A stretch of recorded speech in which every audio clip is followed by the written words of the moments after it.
The last lesson. रसियाई सेना ने वर्ष 1870 में फ्रांस पर आक्रमण कर दिया। अभी जर्मनी वासियों ने रसियाई सैनिकों का साथ दिया और फ्रांस की पराजय हुई। एल्सेस तथा लॉरेंस फ्रांस के 2 क्षेत्र रसिया के अधिकार में आ गए। नए रसियाई शासकों ने इन दिनों क्षेत्र के स्कूलों में फ्रांसीसी भाषा पढ़ाया जाना निषेध कर दिया। इन क्षेत्रों में फ्रांसीसी भाषा पढ़ाए जाने वाले अध्यापकों को विद्यालय छोड़ने के लिए कहा गया था। इस कहानी में ऐसे ही एक फ्रांसीसी अध्यापक के अपने स्कूल के अंतिम दिन का वर्णन किया गया है। यद्यपि वह जानता था कि उसका ट्रांसफर हो चुका है और वह अपने पुराने स्कूल में और अधिक नहीं रह पाएगा, फिर भी वह अपने विद्यार्थियों को अपना लास्ट लेसन उतनी ही लगन और ईमानदारी के साथ पढ़ाता है जैसे कि वह पहले पढ़ाया करता था। यह कहानी 1870 के दौरान एक अध्यापक द्वारा अपने अंतिम पाठ पढ़ाए जाने का वर्णन करती है। कहानी अध्यापक की कक्षा में एक फ्रेंच विद्यार्थी द्वारा बताई गई है। तो आइए चलते हैं 1870 में। उस दिन मैं स्कूल के लिए बहुत देर से जागा। मुझे डांट पड़ने का बहुत डर लग रहा था, विशेष रूप से इसलिए कि मास्टर हेमल आज हमसे पार्टिसिपल्स के संदर्भ में प्रश्न पूछेंगे और मुझे तो उसका एक सिंगल वर्ड तक नहीं आता। एक पल के लिए मैंने सोचा कि मैं आज भाग जाता हूँ और पूरा दिन स्कूल के बाहर गुजारूंगा। आज तो मौसम भी अच्छा है, थोड़ी सी गर्माहट भी है और काफी शाइनिंग डे था आज, काफी उज्जवल दिन था आज। जंगल के पीछे की ओर पक्षियों के चहचहाने की आवाजें आ रही थी और वहीं पीछे खेल मैदान में प्रसियाई सैनिकों की ड्रिल की आवाज आ रही थी। क्या करूं यार, स्कूल बंक मारूं या स्कूल चला जाऊं? छोड़ ना यार, स्कूल चलते हैं। चल ठीक है, स्कूल चल लेते हैं। यह सब मेरे मन में आते हुए मैं स्कूल की तरफ बढ़ा। आगे रास्ते में टाउन हॉल की तरफ मुझे काफी भीड़ नजर आई, काफी भीड़। पिछले 2 वर्षों से लेकर हमारे सभी बुरे समाचार वहीं आ रहे थे। हारी लड़ाई के समाचार, अनिवार्य सैनिकों के भर्तियों के समाचार, कमांडिंग ऑफिसर के समाचार। मैं वहां बिना रुके अपने मन में यह सोच रहा था, यार आज कौन सी न्यूज आई होगी जो इतनी भीड़ लग रही है यहाँ पर। और मैं वहां से बिना रुके चलता चला गया। तभी पीछे से एक लोहार की आवाज आई और उसने मुझसे कुछ कहा। मुझे लगा वो मेरा मजाक उड़ा रहा, पर कोई नहीं। मैं उसकी बात को इग्नोर करता हुआ बहुत तेजी से, बहुत भागता हुआ स्कूल के बाहर पहुंचा। मैं थक चुका था यार। इस समय जब स्कूल शुरू हुआ करता है तो काफी चहल पहल की आवाजें आती हैं जो गलियों तक सुनाई देती हैं, लेकिन आज तो स्कूल शांत लग रहा था।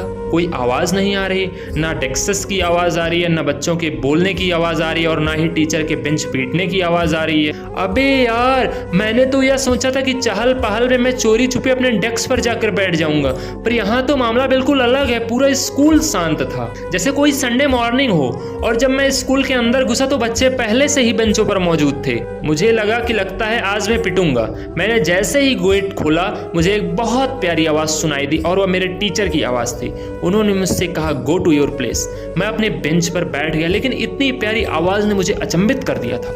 आज टीचर ने बहुत अच्छे कपड़े पहन रखे थे, ग्रीन जैकेट, शर्ट और एक बहुत प्यारी सी कैप। या कपड़े तो सिर्फ वो तभी पहनते हैं जब कोई प्राइज डिस्ट्रीब्यूशन सेरेमनी होता है या कोई इंस्पेक्शन वाला डे होता है, लेकिन आज तो दोनों में से कुछ भी नहीं था। और या क्या, क्लासरूम के पीछे बैक बेंचेज हमेशा खाली रहा करते थे, लेकिन आज तो वहाँ के गांव के एल्डर लोग आकर बैठे हुए हैं। यार सब कुछ इतना अजीब क्यों हो रहा है? बच्चे बिल्कुल शांत हैं, टीचर ने इतने अच्छे कपड़े पहन रखे हैं और गांव के लोग क्लासरूम में क्या कर रहे हैं? भाई मैं यही सब सोच रहा था, तभी टीचर की एक बहुत प्यारी आवाज आती है और वो कहते हैं कि my children, this is the last lesson I shall give you. The order has come from Berlin to teach only German in the schools of Alsace. The new master comes tomorrow. This is your last French lesson. I want to you be very attentive. क्या last lesson? मतलब अरे यार, मैंने तो आज तक अपनी French language का एक वर्ड तक नहीं सीखा। मुझे तो कुछ लिखना भी नहीं आता और आज मेरी आखिरी क्लास है। नहीं यार, मुझे कितना दुख हो रहा था मैं बता नहीं सकता। मैं हमेशा क्लासरूम में कहीं और ही ख्यालों में खोया करता था या फिर क्लास को बंक कर दिया करता था। मुझे क्या मालूम था आज एक ऐसा वक्त आएगा कि मैं अपनी फ्रेंच लैंग्वेज की आखिरी क्लास ले रहा हूँगा। यह किताबें जो पहले एक दुश्मन की तरह लगती थी, आज मुझे अपने पुराने दोस्त लग रहे हैं जिन्हें मैं कभी नहीं खोना चाहता। और मेरे टीचर जो पहले मुझे एक क्रेजी नेचर के लगते थे, हमेशा अकड़ू स्वभाव के लगते थे, आज वही इंसान मुझे बहुत प्यारा लग रहा है। मैं अपने टीचर को जिंदगी में आखिरी बार देख रहा हूँ और मुझे मालूम है आज के बाद मैं इनको कभी नहीं देख पाऊंगा। यह दर्द मुझे अंदर ही अंदर खा रहा था। अच्छा, अब मैं समझ गया कि बुलेटिन बोर्ड पर इतनी भीड़ क्यों लग रही थी, टीचर ने इतने अच्छे कपड़े क्यों पहन रखे हैं और यह क्लासरूम के पीछे बेंचों पे गांव के लोग क्यों आकर बैठे हैं। शायद इसलिए क्योंकि आज आखिरी क्लास है। गांव के लोग इसलिए आए हुए हैं कि वह टीचर को 40 साल की सर्विस के लिए थैंक यू बोलना चाहते हैं, या शायद इसलिए कि वह आज तक फ्रेंच लैंग्वेज नहीं पढ़ पाए तो यह आखिरी दिन आज फ्रेंच लैंग्वेज पढ़ना चाहते हैं। मैं यह सब सोच ही रहा था, तभी मुझे मेरा नाम सुनाई दिया। Oh shit! अब लगता है पार्टिसिपल्स पढ़ने की बारी मेरी थी। मुझे पार्टिसिपल्स को चीख चीख कर पढ़ना था, लेकिन क्या मैं एक लाइन भी सुना पाने के काबिल था? फिर भी मैं बोला और पहले ही शब्द में मैं अटक गया। मुझे लगा कि शायद अब मैं पिटने वाला हूँ, लेकिन टीचर ने बड़े ही प्यारे शब्दों में मुझे समझाया और कहा, the most beautiful language in the world is French. मुझे ऐसा लग रहा था कि मेरे टीचर ने आज से पहले कभी इतने अच्छे तरीके से पढ़ाया ही नहीं था, या यूं कहा जाए कि मैंने आज से पहले कभी इतने अच्छे तरीके से पढ़ा ही नहीं था। पार्टिसिपल्स की क्लास खत्म होने के बाद टीचर ने हमें कापियां दी, उसके ऊपर बड़े बड़े शब्दों में लिखा हुआ था France else's, France else's, France else's. फिर पूरी क्लास ने लिखना शुरू किया। पूरी क्लास में एक अजीब सी शांति थी। सिर्फ और सिर्फ एक ही चीज की आवाज आ रही थी, और वह क्या थी?